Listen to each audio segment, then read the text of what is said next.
আশা করি ধারাবাহিকভাবে সকলে নৃত্য করা বলতে পারবে।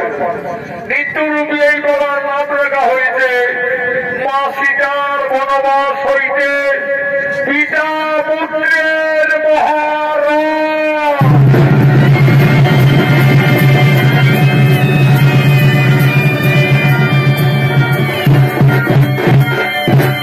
মা সীতার বনবাস হইতে পিতা পুত্রের মহারাজ। একদিন কৈলাস পর্বতে দেবাদিদি মহাদেব মা পার্বতী মাতা আগমন করছে।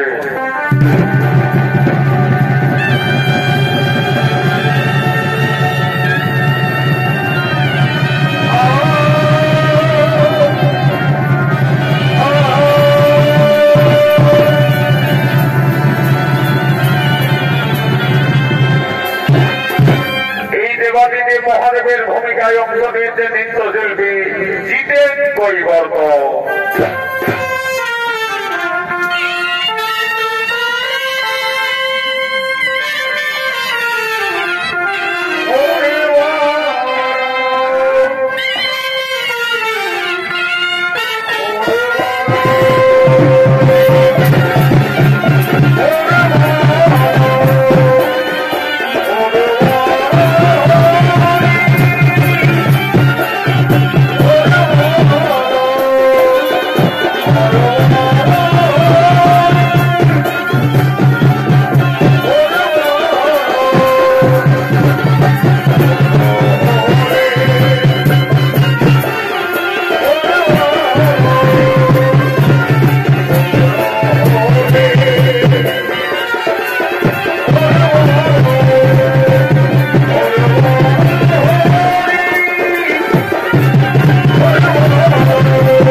তাই বাবা মহাদেব মনোরঞ্জনের জন্য মৃদঙ্গ করে বাবা করিতেছেন নৃত্য।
স্বামী, আজ বুঝি কৈলাসে করে কিছু আনন্দ উৎসবের আয়োজন করেছ? ভ্রান্ত ধারণায় তুমি মন মন করো না তারা পার্বতী। আজ আমার কৈলাস পর্বতী মন করই চঞ্চল, তাই তো দেবে মৃদঙ্গ সহকারে। কেন স্বামী, তাহলে বুঝি কৈলাস পর্বতে আজ কিছু অসুখই দেখছো? না দেবী, তাও নয়। আজ মর্মধামে শ্রী নারায়ণ তার রামবতারে তার সহধর্মিনী লক্ষ্মী স্বরূপিণী দেবী সীতাকে আজ ওখানে দিতে চলেছে বনবাসে। কি বলছো প্রভু? নারায়ণ তো রাক্ষসকুল বিনাশের জন্য রামবতারই মর্তলোকে গমন করেছে। তাছাড়া মর্তদামী লক্ষ্মী যারা নারায়ণ কিভাবে থাকবে প্রভু? তাই তো দেবী, সেই রামায়ণের অপূর্ব নীলা জলদেবী মোর সাথে মর্মধামে আজ তুমি দম করে করিবে দর্শন।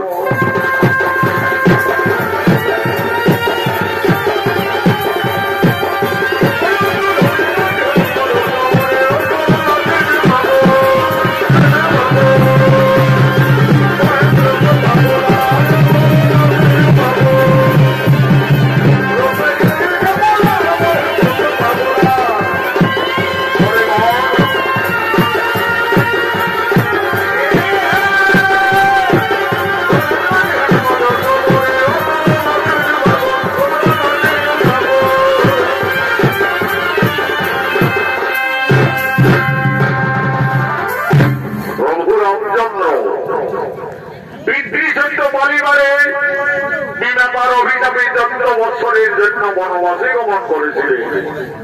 সঙ্গে ছিলেন তার সহধর্মিনী দেবী সীতা এবং অথচ লক্ষ্মণ।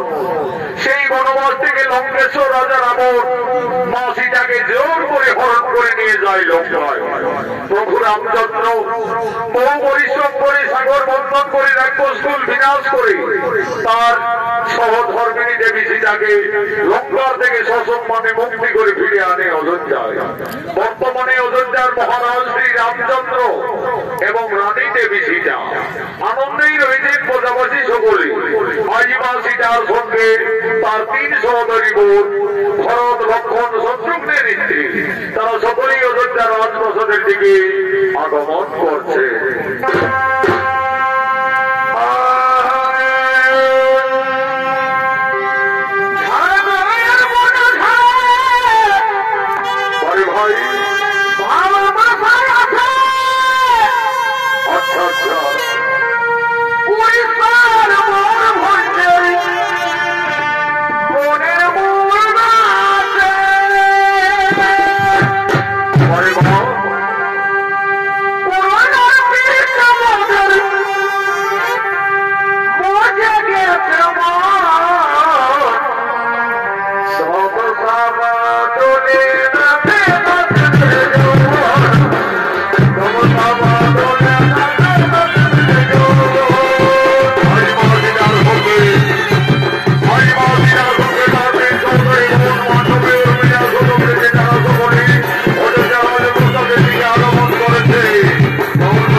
তার 3 সহোদরী বোন বলছে, দিদি দিদি, তোমাকে না লঙ্কা রাজা রাবণ বনবাস থেকে জোর করে হরণ করে নিয়ে গেছিলেন লঙ্কায়। দিদি সকলেই বলে ওই রাক্ষস রাজা রাবণের নাকি 10টি ভয়ঙ্কর মাথা ছিল এবং 20টি হাত ছিল। দিদি বলো না, সেই রাক্ষস রাজা রাবণ দেখতে কতই ভয়ঙ্কর ছিল। ওরে বোনরা, আমাকে দুরাচারী রাক্ষস রাবণ হরণ করে লঙ্কায় নিয়ে গেছিলেন দিদি, কিন্তু আমি কোনোদিন নয়ন ভরে ওই রাক্ষস রাবণকে দর্শন করেছিলাম না। তবে আমাকে যেদিন আকাশপথে হরণ করে নিয়ে যায় লঙ্কায়, আমি সমুদ্রের জলে ওই ভয়ঙ্কর রাক্ষসের রূপটি দেখেছিলাম। ওরে বোনরা, সেই রাক্ষস রাজা রাবণ দেখতে কতই ভয়ঙ্কর ছিল। আমি এই অযোধ্যা রাজপ্রাসাদের মধ্যে তার শরীরের অঙ্গ প্রত্যঙ্গ সমস্তই অঙ্কন করে দেখাচ্ছি, তা তোমরা নয়ন ভরে দর্শন করো। মা সীতা, লঙ্কা রাজা রাবণ দেখতে কতই ভয়ঙ্কর ছিলেন। এই অযোধ্যা রাজপ্রাসাদের মধ্যে তার 10টি ভয়ঙ্কর রাক্ষসের মাথা, 20টি হাত, শরীরের অঙ্গ প্রত্যঙ্গ মা সীতা একের পর এক অঙ্কন করতে লাগলেন। সেই সময় মা সীতা 15 মাসের গর্ভবতী ছিলেন। মা সীতার নয়নে নিদ্রার আকর্ষণ থেকে উঠল। সেই রাক্ষস রাবণের ছবি অঙ্কন করতে করতে মা সীতা তার উপরেই নিদ্রা যাপন করলেন। দিদি, পাণ্ডবী দিদি, ওই দেখো আমাদের সীতা দিদি লঙ্কেশ্বর রাবণের ছবি অঙ্কন করতে করতে নিদ্রান্বিত হয়ে গেলেন। আমাদের সীতা দিদি 5 মাসের গর্ভবতী, তার বিশ্রামের খুবই প্রয়োজন। চলো দিদি, ততক্ষণে আমরা রাজপ্রাসাদের অন্তরালে যাই। চলো।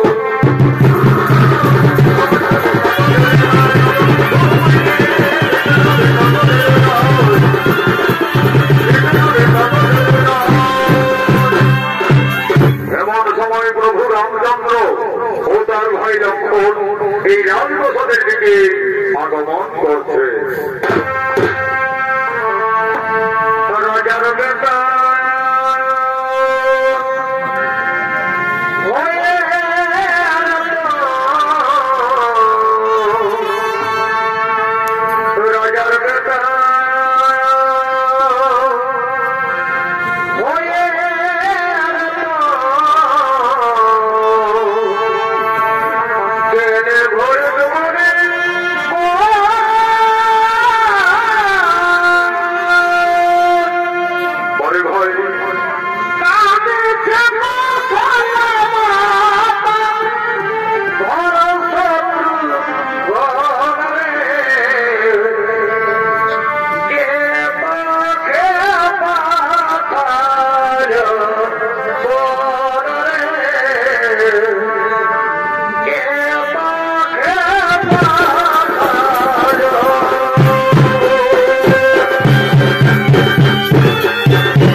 লক্ষণের ভূমিকায় মানিক কৈবর্ত।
একই আমার সেটা ওইভাবে রাজপ্রাসাদের মধ্যে পড়ে আছে কেন?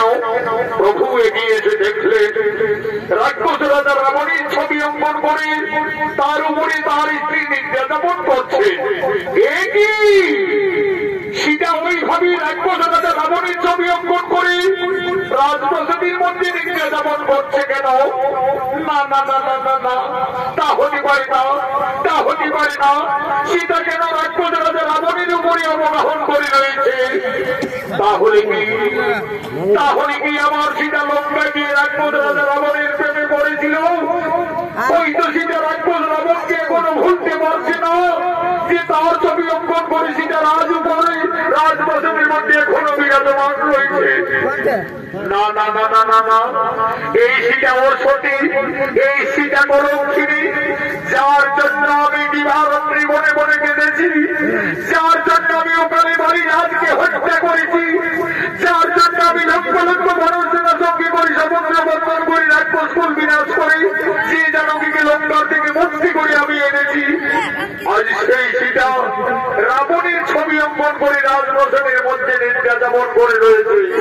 না না না না না না, এই সীতা কলঙ্কিনী, এই সীতা বিচারিণী, কোথায় ওরে প্রাণের ভয় লক্ষ্য?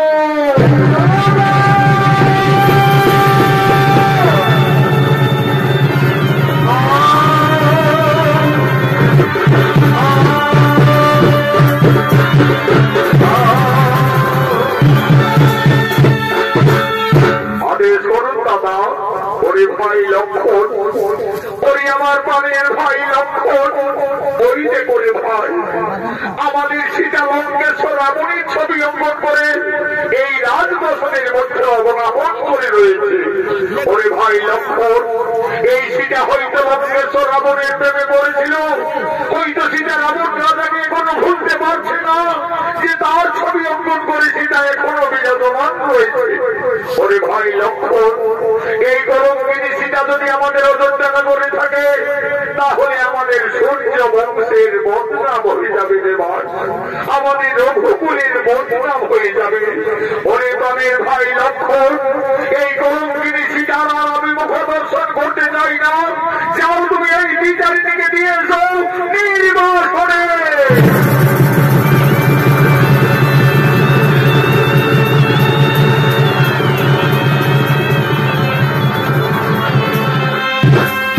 দেবী তুমি একই করলে দেবী, তুমি আজ আমাদের অযোধ্যার পবিত্র মাটিকে তুমি কলুষিত করে দিলে। মা সীতা নিদ্রার আকর্ষণ ভঙ্গ হলেও চোখ মেলে চাইতেই মা সীতা রাজপ্রাসাদের মধ্যে তার দেবর লক্ষণকে দেখতে পেলে। লক্ষণ, একই ভাই তুমি এখানে?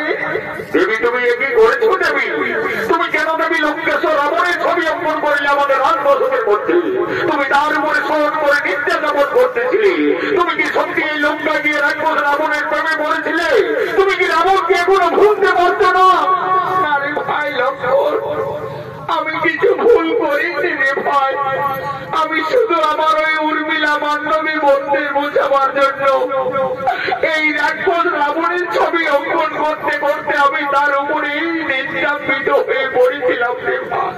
তুমি জানো না দেবী, এই অপরাধে তুমি কলঙ্কিনী, এই অপরাধে তুমি নির্যাতিনী। যে রাক্ষস রাবণ তোমাকে বনবাস থেকে জোর করে হরণ করতে চাইল, সেই রাবণের ছবি অঙ্কন করে তুমি অপরাধ করেছ। প্রভু রামচন্দ্র আর তোমায় কোনদিন মুখ দর্শন করবে না।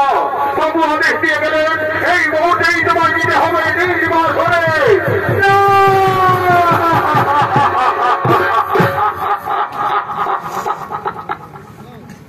হে প্রভু, হে প্রভু রঘুনাথ, আজ তুমি আমাকে বিনা অপরাধে কলঙ্কিনী সাজালে। হে স্বামী, তুমি তো আমাকে লঙ্কার থেকে ফিরে এনে আমাকে সকলের উপস্থিতিতে অগ্নি পরীক্ষা করিয়েছিলে প্রভু। সবকিছু জেনেও আজ আমি বিচারিনি। ওরে ভাই লক্ষণ, তোমার দাদা যখন আর আমার মুখ দর্শন করতে চাই না, তাহলে আমার এই অযোধ্যায় থাকার আর কোনো প্রয়োজন হবে না রে ভাই। চলো ভাই, তুমি আমায় দিয়ে এসো নির্বাসনে। বিনা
যাওয়ার অনুমতি দাও দেবী, আমি ফিরে যাবো অযোধ্যায়।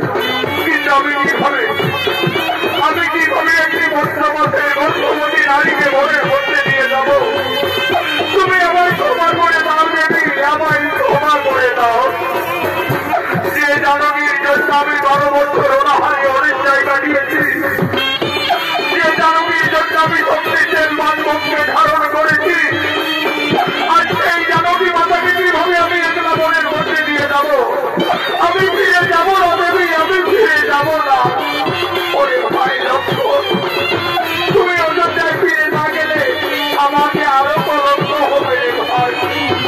তুমি ফিরে যাও ভাই অযোধ্যায়। তোমার দাদা আমাকে বিয়ের সময় দিয়েছিলেন আমার গোড়ার মুক্তার হাল, কানের দুল, পায়ের কাপড়, আমার এই বনবাসে অলঙ্কারের শোভা পাবে না রে ভাই।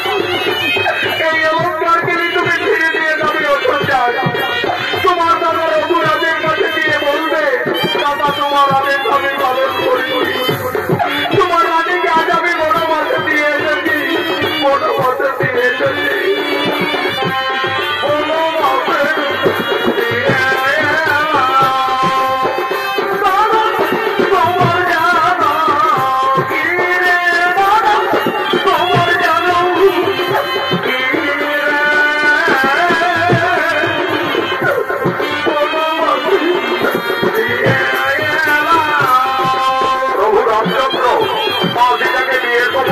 অলঙ্কার দিয়েছিলেন, তাই মনের দুঃখে মা জানকী বনবাসে কেঁদে কেঁদে কেকের মনে শরীরে সমস্ত অলঙ্কার, গলার মুক্তার হার, কানের দুল, পায়ের কাপড় এবং পর্যন্ত রাজধানীর মুকুট পর্যন্ত সমস্তই দিয়ে দেবে। আজ মা জানকী বলছেন, ওরে ভাই লক্ষ্মণ, এই সমস্ত অলঙ্কার দিয়ে তুমি ফিরে যাবে অযোধ্যায়। তোমার দাদা রঘুরাজের কাছে গিয়ে বলবে, দাদা তোমার আদেশ আমি পালন করেছি। তোমার রানীকে আজ আমি বনে দিয়ে এসেছি, বনবাসে দিয়ে এসেছি।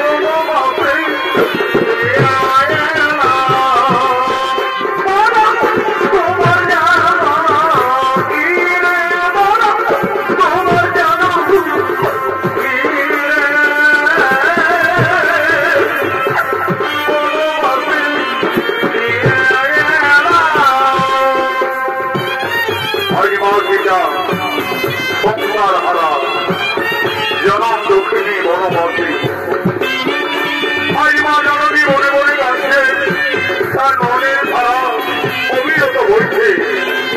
আজ মা সীতা কাঁদছে আর বলছে, হে বিধাতা, আমি এখন কোথায় যাব? এই বনবাসে আমি কি খাবো? আমি কিভাবে আমার এই গর্বের সন্তানকে বাঁচাবো? আমি আর কোথাও যাব না। আমার বেঁচে থাকার চেয়ে আমার মরে যাওয়াই ভালো হবে, আমার মরে যাওয়াই ভালো হবে।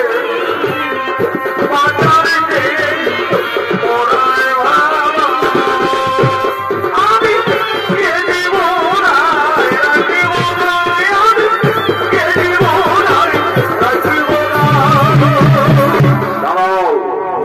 তুমি নারী ওখানে নির্জন সরোবরে আত্মহত্যা করতে যাচ্ছ, তুমি জানো না নারী মানব জীবনে আত্মহত্যা মহাপাপ। বাবা, আমার বেঁচে থেকে কিছু লাভ হবে না যোগী বাবা। আমার স্বামী আমাকে বিনা অপরাধে কলঙ্কিত দেবে, আমাকে বনবাসে পাঠিয়েছে বাবা। আমি সংসার হারা জনক নন্দিনী সীতা। মা সীতা, তুমি বনবাসে এসেছো মা, তুমি বনবাসে এসেছো। আমি ঋষি বাল্মীকি, আমি জানতাম না জানো কি একদিন না একদিন তোমাকে বনবাসে আসতেই হবে। মা সীতা, তুমি কেঁদো না মা, তুমি কেঁদো না। বিধির বিধান কেউ লঙ্ঘন করতে পারে না মা, বিধির বিধান কেউ লঙ্ঘন করতে পারে না। মা সীতা, তোমার বনবাস জীবন কাটাবার জন্য আমি এই তপবনে পূর্বে একটি সুন্দর পাতার কুটির নির্মাণ করে রেখেছি। চলো মা জানকী, তুমি না কেঁদে না ভেবে তোমার বনবাস জীবন ওই পাতার কুটিরেই কাটাবে। চলো আমার আমার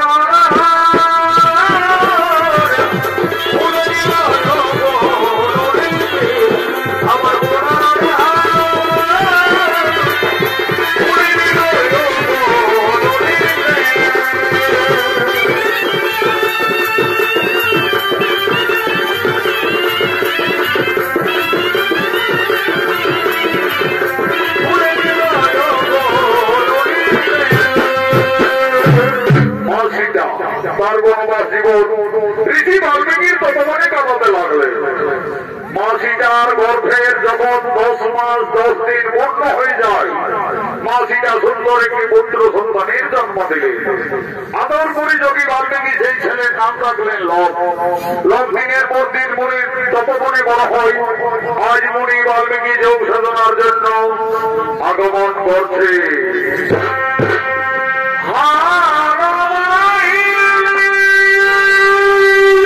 আচ্ছা আচ্ছা আচ্ছা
তোমার কি হয়েছে মা?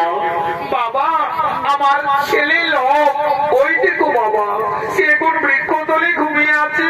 বাবা, আমি ততক্ষণে ওই সরোবর থেকে স্নান সেরে জন্মে ফিরে আসছি। বাবা দেখো মা সীতা, তুমি স্নান করতে যাবে চলে যাও, কিন্তু দেরি করো না মা, কারণ তোমার ছেলে লব ছোট্ট বালক, সে খুবই উপদ্রব করে, সে এখন ঘুমিয়ে রয়েছে। থাক, আমি এখন এখানেই ধ্যানে আছি। যাও মা, তুমি আর বিলম্ব না করে স্নান সেরে তাড়াতাড়ি জল নিয়ে ফিরে আসবে। যাও।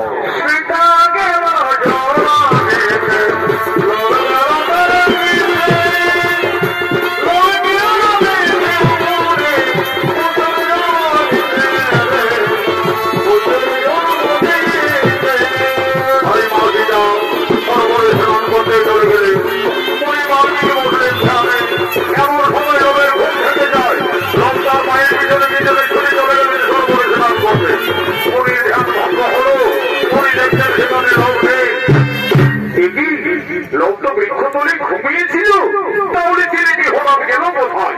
ওই লোক তুমি কোথায় গেলে? ফিরে এসো। না না না না না, এদিকে তো লোককে কোথাও দেখতে পাওয়া যাচ্ছে না। তাহলে কি বাগানে আমদাম খেতে গেল নাকি রে বাবা? ছোট্ট বালক গাছ থেকে মরে যাবে। ওই লোক তুমি কোথায় গেলে? ফিরে এসো। না না না না না, এই জপবনে লবের কোথাও কোনো বার্তা পাওয়া যাচ্ছে না। তাহলে কি কোনো হিংস্র প্রাণী এসে ছেলেটাকে খেয়েই ফেললো নাকি রে বাবা? তাহলে তো সর্বনাশ হয়ে যাবে।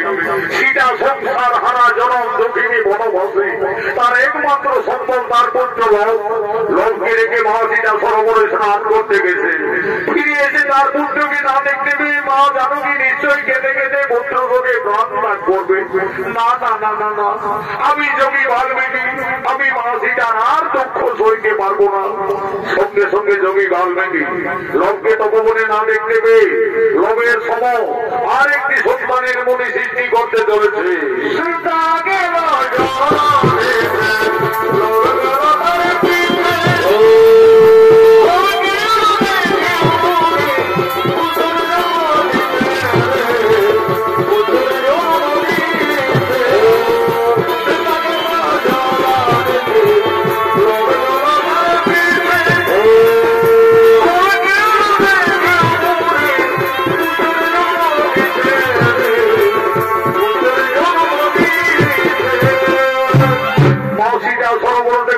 করে ফিরে এসে দেখছে আরেকটি সন্তান সেই বৃক্ষ তলেই ঘুমিয়ে রয়েছে। বাবা বাবা, ওই ছেলেটি আমার কোন ছেলে বাবা? কেন মা সীতা, তোমার ছেলে লোক? তুমি এটা বলে গেলে বাবা আমার সন্তান বৃক্ষ তলে ঘুমিয়ে আছে, তুমি তাকে দেখো। আমি তো দেখছি মা, তোমার পুত্র তো ঘুমিয়েই রয়েছে। না বাবা, তোমার কথা ভুল হচ্ছে।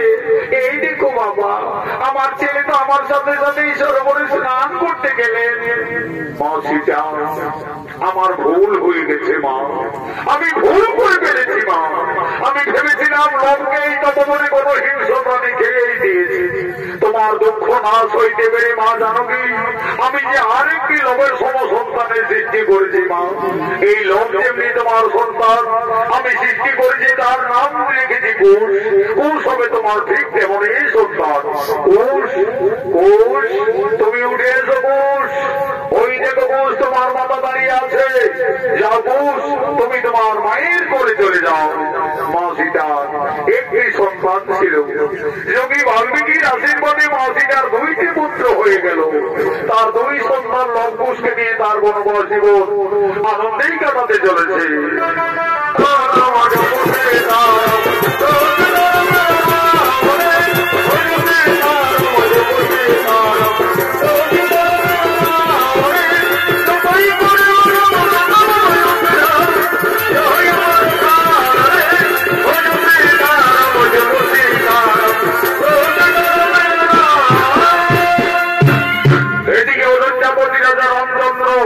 প্রজাপতিদের মঙ্গল কামনা হেতু অযোধ্যা নগরী অশ্বমেধ যজ্ঞের আয়োজন করেছে।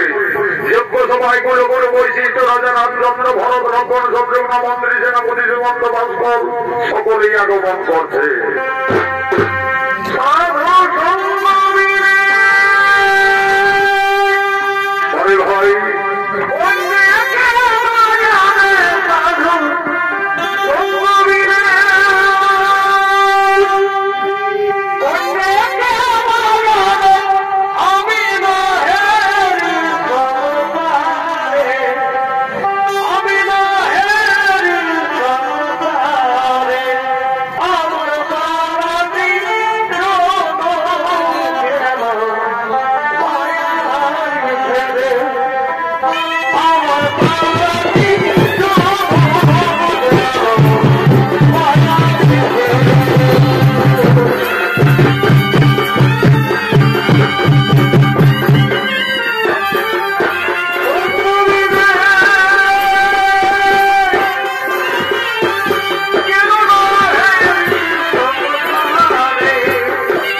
গুরুবর বৈশিষ্ট্য। আজ আমি ব্রজবাসীদের মঙ্গল কামনা হেতু অশ্বমেধ যজ্ঞের আয়োজন করেছি। আপনি আর বিলম্ব না করে রীতি নিয়ম অনুযায়ী আপনি যজ্ঞ সভায় যজ্ঞ আরম্ভ করুন। রাজা রামচন্দ্রের আদেশে গুরু গুরু বৈশিষ্ট্য সঙ্গে সঙ্গে অশ্বমেধ যজ্ঞ শুরু করলেন। ওম নমঃ শ্রী অগ্নিদেবায় নমঃ নমঃ। ওম নমঃ শ্রী অগ্নিদেবায় নমঃ নমঃ। ওম নমঃ শ্রী ব্রহ্মায় নমঃ। ওম নমঃ শ্রী ব্রহ্মায় নমঃ। ওম নমঃ শ্রী ব্রহ্মায় নমঃ নমঃ। যজ্ঞ সভায় অশ্বমেধ যজ্ঞের ঘোড়া আগমন করছে।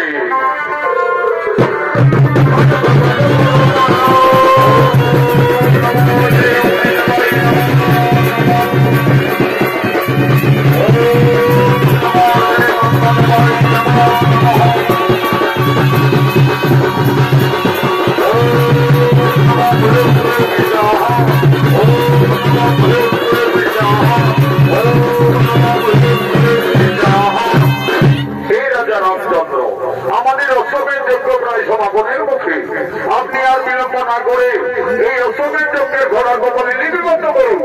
এই ঘোড়া রাজা রামচন্দ্রের অশ্বমেধ যজ্ঞের ঘোড়া। এই ঘোড়া যতদূর যাবে ততদূর অযোধ্যার সীমানা বলে পরিচিত থাকবে। আর যদি কেউ বাহুবলে এই ঘোড়াকে বন্দী করতে পারে তাহলে রাজা রামচন্দ্রের সঙ্গে তাকে যুদ্ধ করতে হবে। গুরু গুরু বৈশিষ্ট্যের আদেশে রাজা রামচন্দ্র সঙ্গে সঙ্গে অশ্বমেধ যজ্ঞের ঘোড়ার গোপনে লিপিবদ্ধ করিলেন। ঘোড়া যজ্ঞ সভা থেকে যাচ্ছে। ঘোড়ার পিছনে পিছনে অযোধ্যার সমস্ত সেনারও যেতে লাগলেন।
গুরু বাল্মীকি আশ্রমে বিদ্যা শিক্ষা অস্ত্র শিক্ষা শিখতে শিখতে আজ তারা দুই ভাই অনেক বড় হয়ে যায়। আজ তারা মনের আনন্দে দুই ভাই মনির তপবনে খেলা করার জন্য আগমন করছে।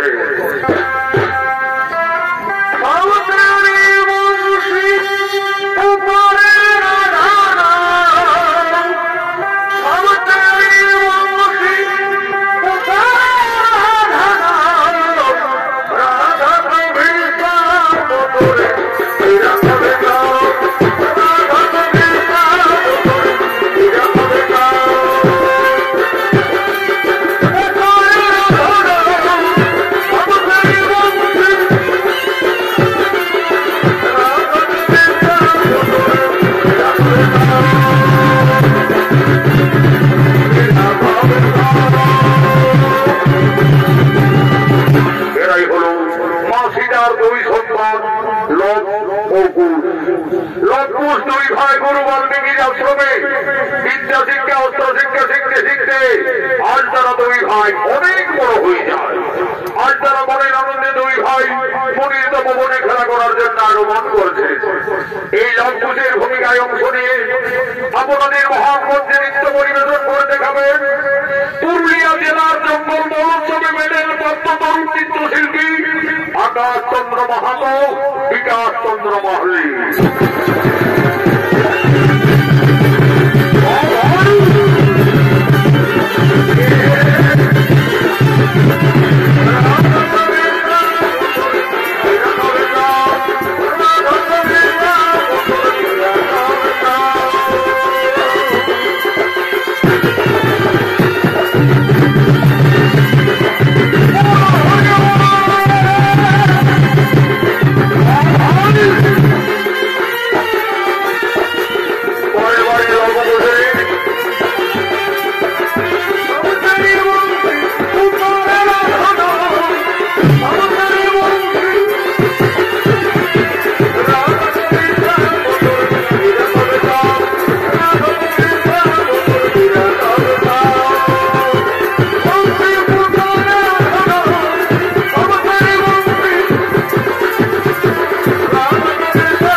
মহাবীর এক সৃষ্টি করে আক্রমণ করতে চলে যাই ভবনে।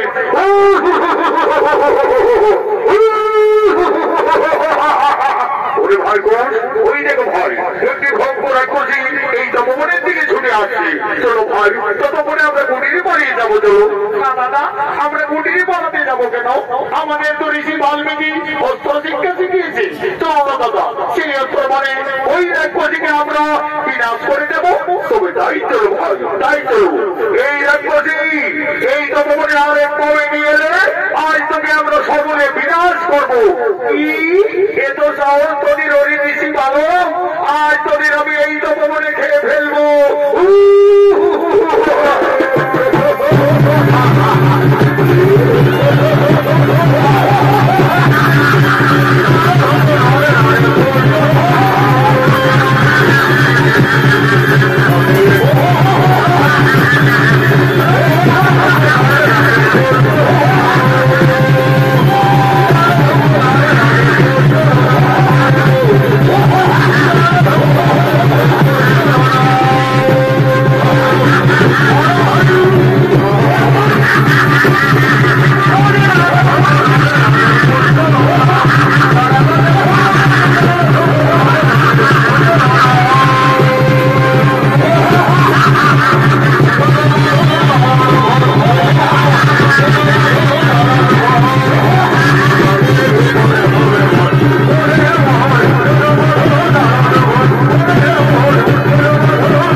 আমি তোমাদের অস্ত্র শিক্ষা পরীক্ষা হেতু আমি এই ছলনা করে এইবার আমি রাক্ষসের সৃষ্টি করে তোমাদের আক্রমণ করেছিলাম। আমার শিক্ষা অস্ত্র মানে তোমরা দুই ভাই এই রাক্ষসীকে যথার্থই বিনাশ করেছ, সংহার করেছ। বলি লঙ্কুশ, তোমরা রণশিক্ষায় দুই ভাই উত্তীর্ণ হয়ে যাবে। তোমাদের আশ্রমে বিদ্যা শিক্ষা অস্ত্র শিক্ষা শেষ হয়ে গেছে। দেখো লঙ্কুশ, গুরুদেবের আশ্রমে শিক্ষা লাভ করতে হলে শিক্ষার পরে গুরুদেবের চরণ ধরে গুরু দক্ষিণা দিয়ে প্রণাম জানিয়ে আশীর্বাদ চেয়ে নিতে হয়। মনে রাখবে, কালকে তোমাদের দুই ভাইয়ের গুরু দক্ষিণা দিই।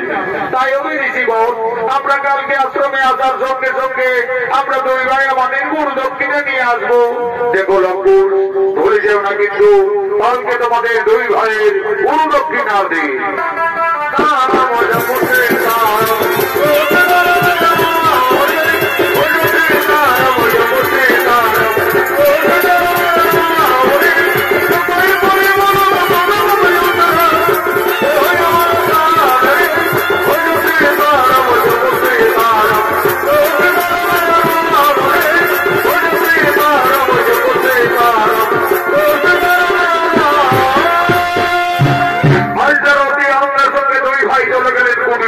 কুটিরে গিয়ে তাদের মতো সীতাকে বলছেন, মা মাগো মাতা তুমি কোথায়? কি হয়েছে বুঝতে বল? ওই লঙ্কুশ ওইভাবে মা মা চিৎকার করতে করতে কুটিরে এলি, তবে মনে কিছু বিপদ হয়নি তো বাবা? না মা, আজ কিছু বিপদ হয়নি। আজ আমরা তপবনে একটি ভয়ঙ্কর রাক্ষসীকে দুই ভাই বিনাশ করে দিয়েছি মা। আমাদের ঋষি বাল্মীকি বলেছেন আমাদের অস্ত্রবিদ্যা বিদ্যা শিক্ষায় আমরা উত্তীর্ণ হয়ে গেছি। আমাদের আশ্রমে গুরু দক্ষিণা দিতে হবে। দাও মা, আমাদের গুরু দক্ষিণা দাও।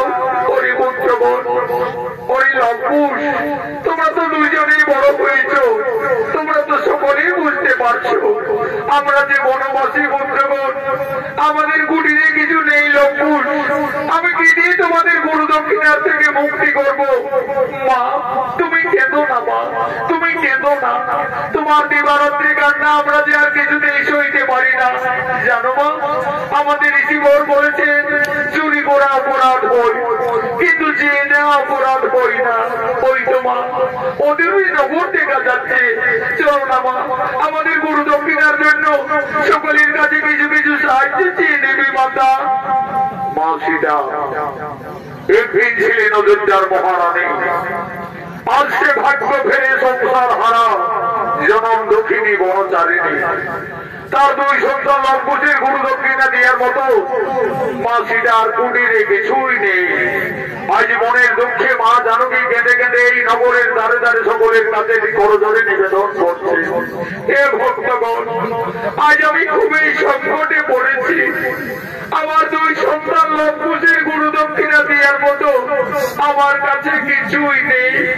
আজ আমি সকলের কাছে করজোড়ে প্রার্থনা করছি, আপনারা সকলেই কিছু কিছু সাহায্য করে আমার এই দুই সন্তানের গুরু দক্ষিণার থেকে মুক্তি করে দিন, মুক্তি করে দিন।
বলছে পরিবর্তন পরিরক্ষণ পরিচিত মুদ্রা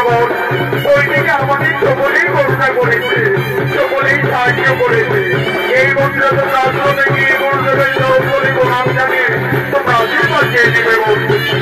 মাসিরা নগরে নগরে ভিক্ষা করে যে অর্থ পেয়েছিলেন সমানভাবে তার ধনী সন্তান লক্ষ্যদের হাতে সেই অর্থ মাসিরা তুলে দেবে।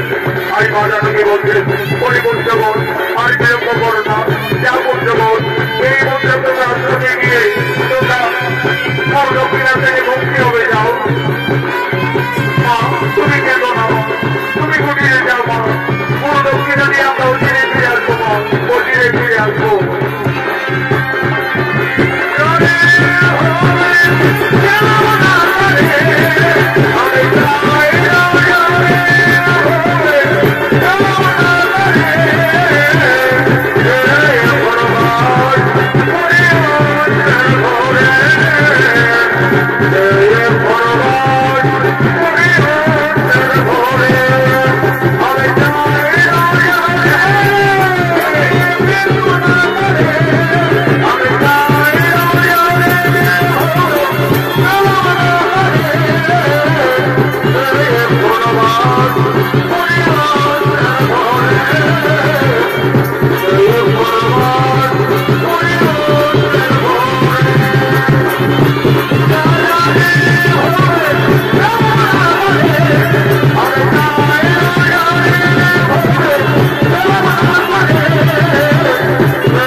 আমি তোমাদের দুই ভাইকে আশীর্বাদ করছি, তোমরা আরো শক্তিশালী হবে, আরো ভয়ঙ্কর হবে।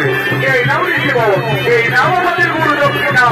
ওই লম্বর আমি তোমাদের গুরুমা আশীর্বাদ করছি, তোমরা আরো শক্তিশালী হবে, আরো ভয়ঙ্কর হবে। ওই লম্বর আমাকে যে বিশেষ কাজের জন্য বড়দিনের মতো চিত্রকূট পর্বতে যেতে হবে। আমি এই তপবনে ফিরে আসা নাম পর্যন্ত তোমাদের দুই ভাইয়ের হাতে এই তপবন রক্ষার দায়িত্ব ভাগ দিয়ে যাচ্ছি।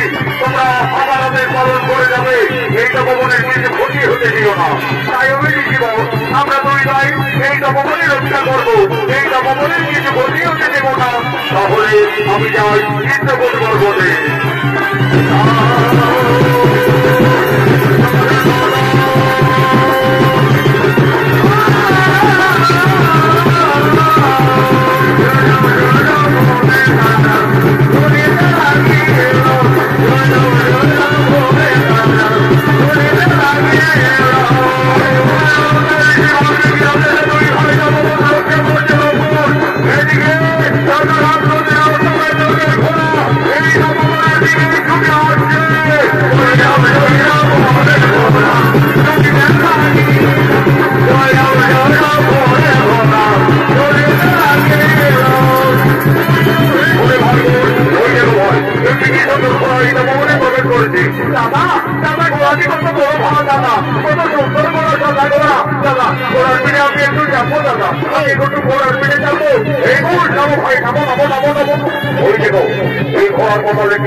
এই ঘোড়ার কপালে লেখা আছে এই ঘোড়া রাজা রামচন্দ্রের অষ্টমের যুদ্ধের ঘোড়া। এই ঘোড়া যত দূর যাবে তত দূর অযোধ্যার ঠিকানা বলে পরিচিত থাকবে। আর যদি কেউ বাহুবলে ওখানে বন্দী করে তাহলে রাজা রামচন্দ্রের সঙ্গে তাকে যুদ্ধ করতে হবে। দাদা এই ঘোড়া তো আমাদের ঋষি বাল্মীকির তপবনে প্রবেশ করেছে, আমাদের তো ঋষি বাল্মীকি এই তপবন রক্ষার দায়িত্বভার আমাদের হাতে দিয়ে গেছে। চল দাদা আমরা এই ঘোড়া থেকে বন্দী করবো, প্রয়োজনে আমরা যুদ্ধই করবো। তবে তাই চলো ভাই, তাই চলো। ওরে অর্থ তুমি আমাদের তপবনের বন্ধু, তুমি আমাদের সঙ্গে তপবনে খেলা করবে। চলো ভাই বোন ওই ঘোড়ার পিঠে ধরে ওই তপবনে আমরা ভ্রমণ করবো, যেন ওই তপবনের কিছু ক্ষতি না হয়।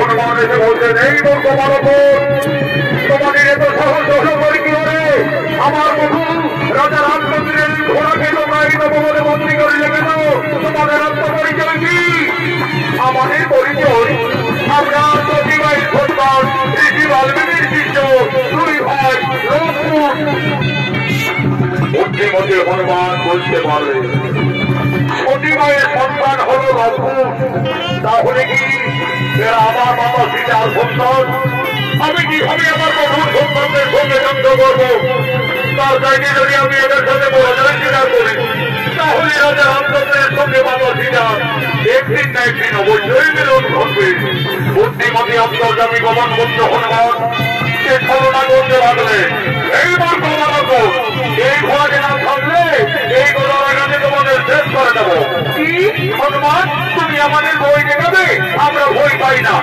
চলে এসো দেখি কার বাড়িতে কত শক্তি আছে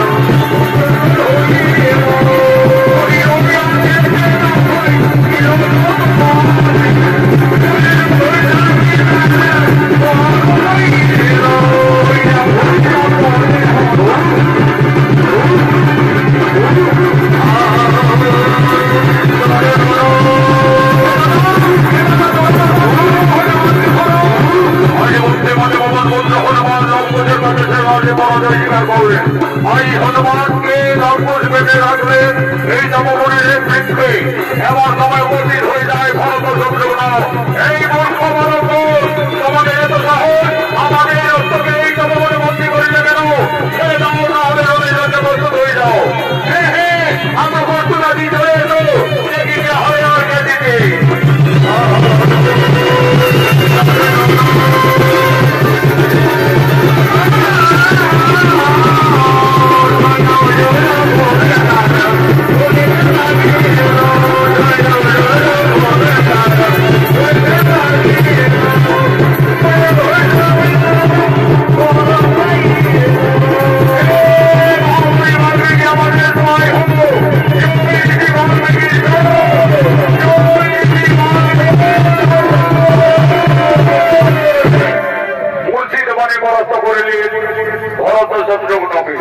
এমন সময় উপস্থিত হয়ে যায় স্বয়ং অযোধ্যার মহারাজ শ্রী রামচন্দ্র এবং তার ভাই লক্ষ্মণ এটি আজ তপবনে পরাস্ত করেছে আমার দুই সহোদর ভরত শত্রুঘ্নকে পরাস্ত করেছে পবন পুত্র বীর হনুমানকে বন্দী রেখেছে আমার অষ্টমের যজ্ঞের ঘোড়াকে কে দুই শক্তিশালী ঋষি কুমার কে বাবা তোমরা আমরা সতীমায়ের সন্তান ঋষি বাল্মীকির শিষ্য দুই ভাই লবকুশ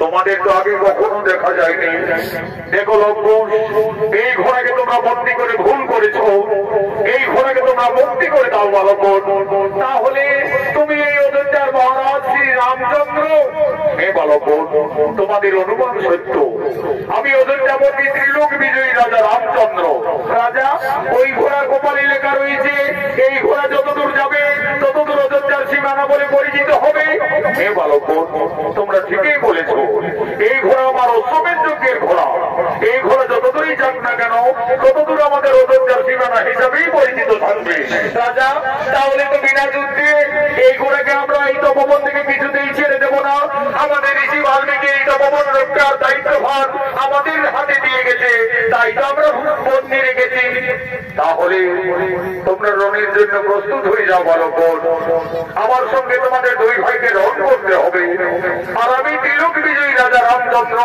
আমার সঙ্গে কোনোভাবেই তোমরা রণে পারবে না আমার রণে তোমাদের মৃত্যু হয়ে যাবে তোমাদের মৃত্যুর সংবাদ পেয়ে তোমাদের পিতা মাতা কতই না দুঃখ পাবে দেখো বালকন তোমাদের কোন ঋষি পুত্র তোমরা কে তোমাদের তোমাদের পিতা, কে বা তোমাদের মাতা? আমরা আমাদের পিতার নাম জানি না, এইটুকু জানি আমরা সতী মায়ের সন্তান, ঋষি বাল্মীকির শিষ্য, দুই ভাই লবকুশ। তোমরা তোমাদের পিতার নাম জানো না? আমি কিভাবে এই অবধ বালকদের শরীরে আঘাত করবো? দেখো লবকুশ, তোমরা দুইজনেই আমার পুত্র সম। তোমরা একবার আমাকে পিতা সম্বোধন করো, আমি পুত্র ভেবে তোমাদের ক্ষমা করে দেব। এই রাজা, তোমাকে আমরা বাবা বলতে যাবো কেন? তুমি আমাদের বাবা বলো না দেখছি। আচ্ছা বালক, আমি যদি তোমাদের বাবা বলি তাহলে বিনা যুদ্ধে আমার এই অশোকে তপবন থেকে মুক্তি করে দেবে তো? তা না হয়ে পরে দেখা যাবে, আগে বলো না। আচ্ছা বালক, আমি না হয় তোমাদের বাবাই বললাম। এই রাজা, তুমি কাকে বাবা বললে? আমার দাদা লবকে বললে না আমাকে বললে? কেন বালক, আমি তোমাদের দুইজনকে বাবা বললাম। তাহলে বলো দেখি রাজা, তোমার মায়ের কোটা স্বামী? এই মূর্খ তরুণী ঋষি বাবা, তোমরা সাবধান হও। তোমরা রাজা রামচন্দ্রের রণে মূর্তিতে রয়েছ। হে হে, আমরা রণকে ভয় পাই না রাজা, আমরা সতী মায়ের সন্তান।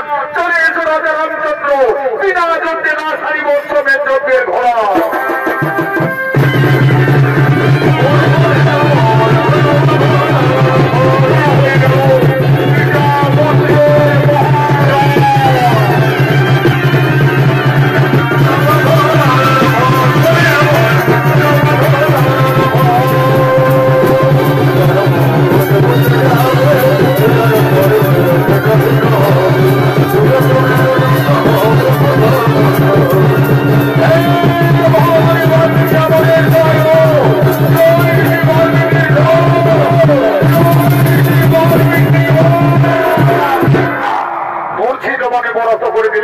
রাজা রামচন্দ্রকে এবং অনুজ লক্ষ্মণকে এবং সবাই চিত্রকূট পর্বত থেকে ধীরে ধীরে যোগী বাল্মীকি এসে দেখছে লক্ষ্মণ তপবনে সর্বনাশ করে রেখেছে।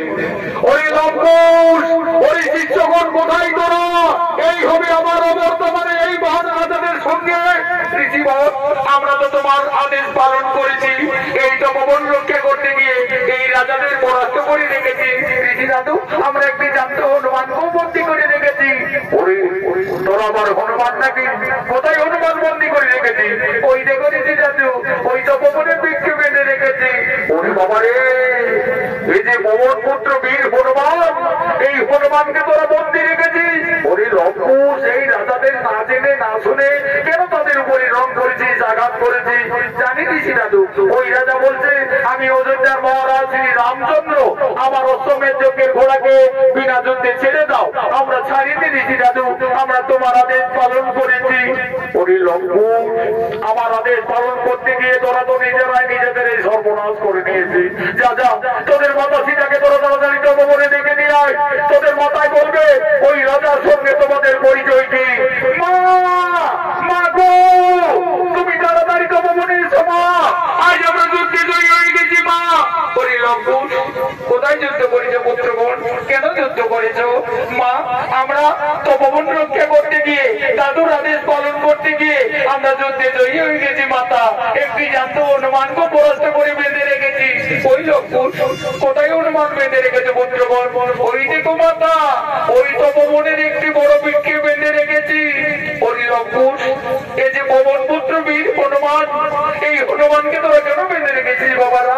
দে লক্ষ্মণ, ওই হনুমানকে তোরা তাড়াতাড়ি মুক্তি করে দে। ওই হনুমান একদিন আমার মান রেখেছে, ওই হনুমান আমার জন্য লঙ্কায় কতই না দুঃখ করেছে। দে পুত্রগণ, হনুমানকে তোরা তাড়াতাড়ি ছেড়ে দে। মাসিকা, ওদিকে তো বৃক্ষ পরে হনুমানকেই দেখেছো, আর এই দিকে তাকিয়ে দেখো মা, তোমার সন্তানেরা, তোমার স্বামী, তোমার দেবরদের সকলকেই রণে জর্জরিত করে রেখেছে। ওরে লঙ্কুর, এ তোরা কি করিলি পুত্রগণ? তোরা কাদের সঙ্গে যুদ্ধ করেছ? তোরা তো সকল সর্বনাশ করে দিয়েছ লঙ্কুর। আমার হাতের সাকা সীতার সিঁদুর আজই তো পবনে সকলে মুছে দিলি পুত্রগণ। বাবা, আমি আমার বনবাস জীবনে তোমার কাছে কোনোদিন এই কিছু চাইনি বাবা। আজ আমার দুই অমর সন্তানকে ক্ষমা করে দিয়ে আমার স্বামী এবং দেবরগণকে পুনরায় জীবিত করে দাও বাবা, পুনরায় জীবিত করে দাও। তুমি কেঁদো না মা, তারা কেউ মারা যায়নি, তারা জ্ঞান হারা অবস্থায় পড়ে আছে। আমি এখন জ্ঞান ফিরিয়ে দিচ্ছি।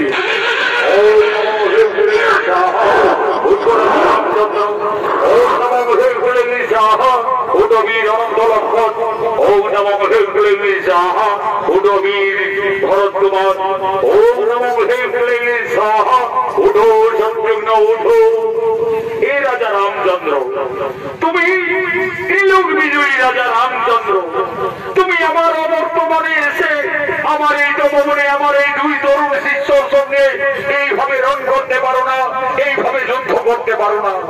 মনে মনে রাজা রামচন্দ্র, একদিন তুমি তোমার স্ত্রীকে কলঙ্কিনী ভেবে 5 মাসের গর্ভবতীর সময় তাকে বনবাসে পাঠিয়েছিলে। তোমার এই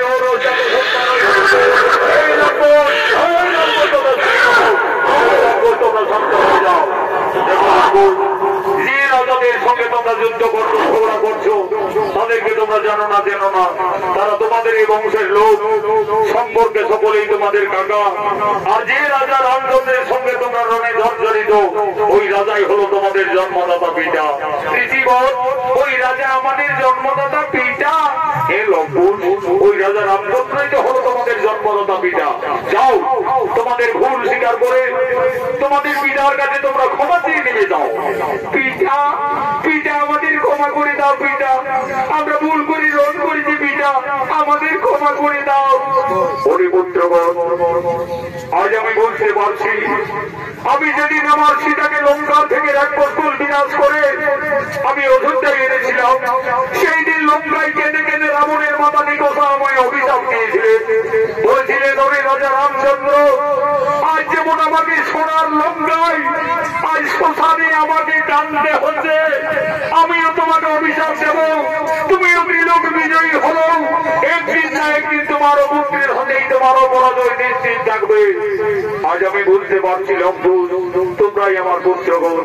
এসো বাবারা, আমার পক্ষে এসো। মা সীতা, আর তুমি দূরে দাঁড়িয়ে থেকো না মা, তোমার মনোবল জীবন শেষ হয়ে গেছে, তোমার আনন্দের দিন এসেছে। যা মা জানকী, তোমার স্বামী, তোমার দেবরগণ তোমার অপেক্ষায় সকলে দাঁড়িয়ে আছে। তুমি তোমার স্বামী রাজা রামচন্দ্রের বামে চলে যাও। রাজা রামচন্দ্র একদিন মা সীতাকে কলঙ্কিনী ভেবে 5 মাসের গর্ভবতীর সময় বনবাসে পাঠিয়েছিলেন। ঋষি বাল্মীকির আশীর্বাদে ফিরে পেলেন তার স্ত্রী পুত্রদের, আনন্দ হয়ে গেল। এদিকে রাম ভক্ত হনুমান বলছেন জয় জয় করে, বড় সীতাপতি রাজা রামচন্দ্র কি রাজা রাম